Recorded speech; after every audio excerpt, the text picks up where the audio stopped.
Hello friends, இந்த வீடியோவில் மே மாதம் திருவண்ணாமலையில் எப்போ கிரிவலம் போகலான்னு பார்க்கலாம். இப்போ பௌர்ணமி அன்னைக்கு தான் திருவண்ணாமலையில் கிரிவலம் போவாங்க மாதம் மாதம். சித்திரை மாதத்தில் வர சித்ரா பௌர்ணமி அன்னைக்கு திருவண்ணாமலையில் கிரிவலம் போகிறது ரொம்ப விசேஷம்.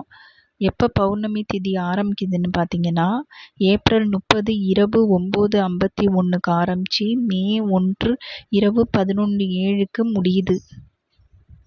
இந்த நேரத்தில் கிரிவலம் போகிறது தான் உகந்த நேரம். இந்த ஏப்ரல் 30 இரவு 9:51 அடுத்த நாள் மே 1 வெள்ளிக்கிழமை இரவு 11:07 முடிக்கும் நம்ம கிரிவலம் போகலாம் திருவண்ணாமலையில். இது சித்ரா பௌர்ணமியாக இருக்கிறதுனால இன்னும் நல்ல விசேஷமான நாள். சித்திரகுப்தனுக்கும் யமதர்மராஜனை வழிபடவும் பாவங்களை போக்கிக் கொள்ளவும் விரதம் இருக்கவும் மிகவும் புனிதமான நாளாக கருதப்படுகிறது.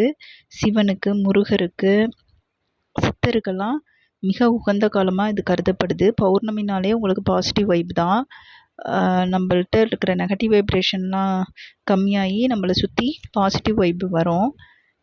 தீய செயல்களின் விளைவுகள் குறைந்து நம்மளுக்கு நற்பலன்களை கிடைக்கும் என நம்பப்படுகிறது. எப்போ கிரிவலம் போகிற டைம்னு பார்த்தீங்கன்னா, ஏப்ரல் 30 இரவு 9:51 மே இரவு 11:07 முடிக்கும் தான் திருவண்ணாமலையில் சித்திரை மாதத்தில் கிரிவலம் டைமு. இந்த வீடியோ உங்களுக்கு பிடிச்சிருந்ததுன்னா மறக்காமல் லைக் பண்ணுங்கள், ஷேர் பண்ணுங்கள், சப்ஸ்கிரைப் பண்ணுங்கள். விஷ்ணு வேலு விஷனுக்கு சப்போர்ட் பண்ணுங்கள். தேங்க்யூ.